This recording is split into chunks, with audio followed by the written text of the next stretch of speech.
मित्रों, यह कथा त्रेता युग से जुड़ी एक सच्ची घटना है।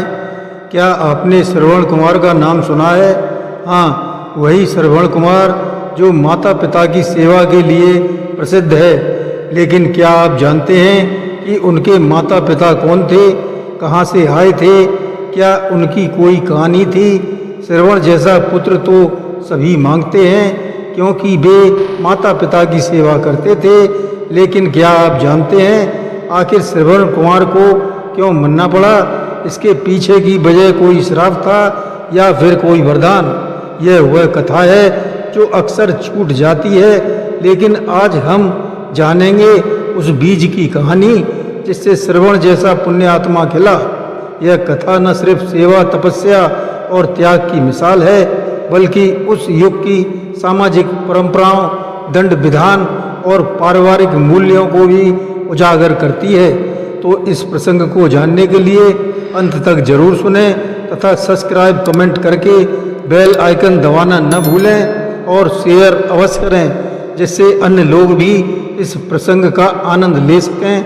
धन्यवाद। नमस्कार, मैं रणवीर सिंह लोटस एंटरटेनमेंट में आपका हार्दिक स्वागत करता हूं। मित्रों, बहुत पुरानी बात है, अयोध्या नगरी में एक धनी साहूकार सेठ अपनी पत्नी संग रहता था। बाहरी रूप से संपन्न पर भीतर से नैतिकता और धर्म से उनका जीवन डगमगाया हुआ था। सेठ का व्यवसाय किराने की दुकान और ब्याज का धंधा था। एक स्त्री जो आर्थिक रूप से बहुत निर्धन थी, उनके घर रोज झाड़ू, पोंछा और बर्तन अन्य घरेलू कार्य करने आती थी। समय के साथ सेठ की दृष्टि उस स्त्री पर रुक गई। वो स्त्री भी सेठ के प्रति आकर्षित हो गई थी। दोनों की नजरें मिली, फिर दोनों एक दूसरे के हो गए। धीरे धीरे बात इतनी बढ़ गई, वह स्त्री अपने पति और बच्चों को छोड़कर सेठ के साथ ही रहने लगी। उनके इस अवैध संबंधों की खबर धीरे धीरे नगरवासियों तक पहुंची और बात फैलते फैलते राजा तक जा पहुंची। उस समय अयोध्या के राजा दशरथ नहीं थे, बल्कि उनके पिता महाराज अज थे। वे न्यायप्रिय, धर्मनिष्ठ और दूरदर्शी राजा थे। राजा ने तत्काल दरबार लगाया और सेठ और उसकी स्त्री को बुलवाया। दोनों से सवाल किया गया, क्या तुम जानते हो कि तुम्हारा यह कृत्य समाज और परिवार दोनों के लिए कलंक है? सेठ ने कांपते हुए सिर झुका लिया।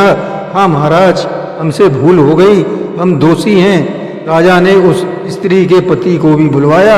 उसने कहा, महाराज, मैं अब इस स्त्री को अपनी पत्नी के रूप में स्वीकार नहीं कर सकता। मेरे बच्चे छोटे छोटे हैं, मेरा जीवन तो बर्बाद हो गया है। राजा सोच में पड़ गए। फिर कुछ क्षण मौन रहने के बाद उन्होंने एक कठोर और न्यायोचित निर्णय लिया। इन दोनों की आंखें फोड़ दी जाएं, क्योंकि इन्होंने पाप की शुरुआत दृष्टि से की है, इसलिए इनके लिए यही दंड उपयुक्त है। और जैसे ही राजा की आज्ञा हुई, सैनिकों ने उनकी आंखों में गर्म सलाखें डाल दी। चीख पुकार मच गई। परंतु यही था उस युग का न्याय, सख्त पर सबक देने वाला। अब इन दोनों अंधे लाचारों को राज्य से भी निष्कासित कर दिया गया। राजा ने कहा, इन जैसे लोगों का राज्य में रहना खतरनाक है। इनका अस्तित्व ही पतन का कारण बन सकता है। इन्हें राज्य से बाहर निकाल दिया जाए। वे दोनों भटकते भटकते सरयू नदी के तट पर पहुंच गए। फिर वहीं एक छोटी सी झोंपड़ी बनाई और जीवन यापन करने लगे। पहले पहल बहुत पीड़ा हुई, पर धीरे धीरे अपना मन ईश्वर में लगाया, बार बार पश्चाताप किया और तपस्या करने लगे। अंततः ईश्वर ने उनकी तपस्या को स्वीकार किया और उन्हें संतान के रूप में एक अद्भुत बालक प्रदान किया। उस बालक का नाम श्रवण रखा गया। श्रवण बचपन से ही तेजस्वी, सेवा भाव से परिपूर्ण और अत्यंत संवेदनशील था। वो अंधे माता पिता की सेवा में सदा तत्पर रहता था। उन्हें स्नान कराता, भोजन कराता, हाथ पकड़कर जंगल की सैर कराता, उनके दुख दर्द बांटता। कहते हैं, श्रवण की सेवा देखकर पशु पक्षी भी आश्चर्य में पड़ जाते थे। समय बीता, श्रवण युवा हुआ, उसका विवाह हुआ, उसकी पत्नी आई कुछ दिन सब कुछ ठीक चला, पर एक दिन एक घटना ने कहानी को मोड़ दिया। श्रवण की पत्नी माता पिता के लिए 2 प्रकार की खीर बनाती थी। एक थी खट्टे मट्ठे की खीर और दूसरी दूध चावल और मिश्री से बनी खीर। लेकिन दिखने में दोनों खीर का स्वाद एक सा था, लेकिन खाने का अलग अलग अंतर था। एक दिन श्रवण के पिता के हिस्से में ज्यादा गर्म खीर आ गई। श्रवण ने थाली बदल दी और स्वयं वह खुद ही खीर खाई। पिता ने ये खीर पहली बार खाई थी, इसलिए वे हैरान हो गए और बोले, बेटा आज घर में क्या उत्सव है? खीर में आज अमृत का स्वाद आ रहा है। श्रवण चौंका, उसने थाली वापस ली, चक्कर देखी तो सारी सच्चाई सामने थी। वह पत्नी के पास गया और सख्त स्वर में पूछा, ऐसा भेद क्यों करती हो? पत्नी बोली, अंधे माता पिता को क्या समझ में आता है, खट्टा है या मीठा? दूध क्यों बर्बाद करूं? बस यह सुनते ही श्रवण के हृदय में आग लग गई। उसने कहा, जिस स्त्री में सेवा भाव नहीं, उसके साथ मेरा जीवन व्यर्थ है। अब मैं अपने माता पिता की सेवा किसी और के भरोसे नहीं छोड़ सकता। उसने 2 मजबूत बांस की लकड़ियों से कांवर बनवाई और उस एक एक डोलची में माता पिता को बिठाकर कंधे पर उठा लिया।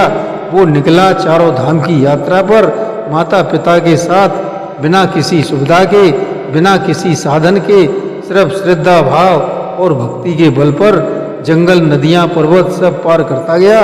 माता पिता को हर तीर्थ का दर्शन कराता गया। उनकी खुशी ही उसका आशीर्वाद थी। यह कथा अब तक इतनी प्रसिद्ध हो चुकी थी कि देवता भी उसकी सेवा से चकित थे, पर नियति को कुछ और मंजूर था। एक दिन वह जंगल में सरयू के किनारे पानी भरने गया। उसी समय राजा दशरथ शिकार पर थे।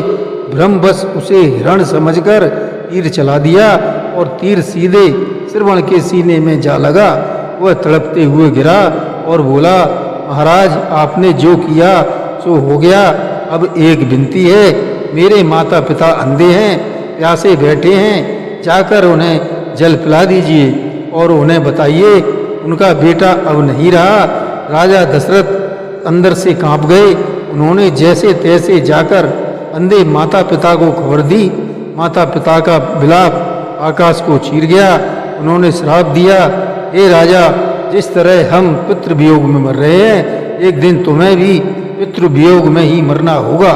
राजा दशरथ को वह श्राप जीवन भर खलता रहा। अंततः राम वनवास के समय वही हुआ। श्रवण चला गया, पर उसकी सेवा की गाथा अमर हो गई। कहा जाता है कि भगवान स्वयं उसके माता पिता को स्वर्ग ले गए थे। श्रवण इस लोक में एक आदर्श बन गया। श्रवण की यह कथा हमें सिखाती है कि माता पिता चाहे जैसे भी हों, उनकी सेवा ही धर्म है।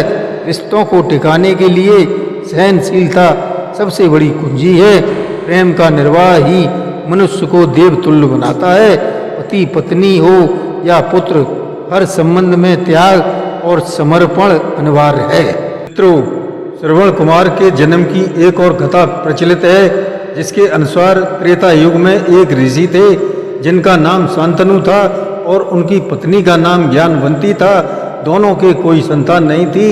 एक दिन ऋषि और उनकी पत्नी घर के आंगन में बैठे थे। तभी ब्रह्म ऋषि नारद जी प्रकट हुए। दोनों पति पत्नी ने नारद जी की खूब आवभगत की और सेवा ससुरा की। उनकी सेवा से प्रसन्न होकर नारद जी ने ज्ञानवंती को आशीर्वाद दिया, सौभाग्यवती भव, आयुष्मती भव, पुत्रवती भव। यह आशीर्वाद सुनकर ज्ञानवंती ने पूछा कि ये ऋषि, क्या यह तुम्हारा तीसरा आशीर्वाद भी सफल होगा? इस पर नारद जी ने कहा कि ये ज्ञानवती, ऋषि के कहे हुए शब्द कभी मिथ्या नहीं होते, लेकिन मेरी एक शर्त है, तुम्हें पुत्र प्राप्त करने के लिए दोनों को नैमिषारण्य वन में वर्ष तक तपस्या करनी होगी।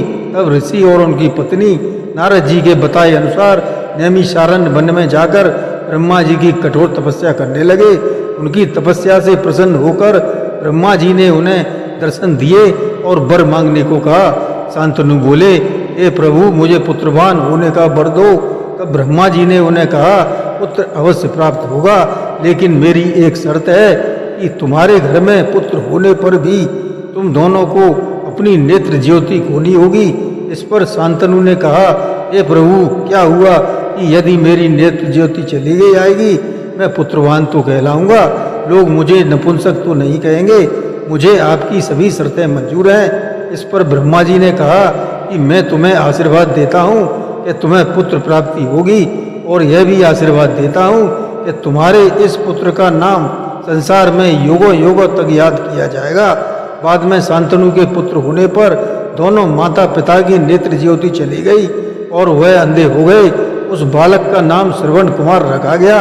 जब श्रवण को वशिष्ठ जी से अपने माता पिता के अंधे होने का कारण पता चला तो उन्होंने सब कहानी बता दी और फिर से ज्योति वापस पाने के लिए सभी तीर्थ कराने को कहा। जब श्रवण तीर्थ कराकर लौट रहे थे, उसी समय ब्रह्मवाणी हावी हो गई और दशरथ जी के द्वारा श्रवण की मृत्यु हो गई। दोस्तों, आपको यह कथा कैसी लगी? दोस्तों, चैनल पर नया हो तो चैनल को सब्सक्राइब जरूर करें। धन्यवाद। जय श्री कृष्णा।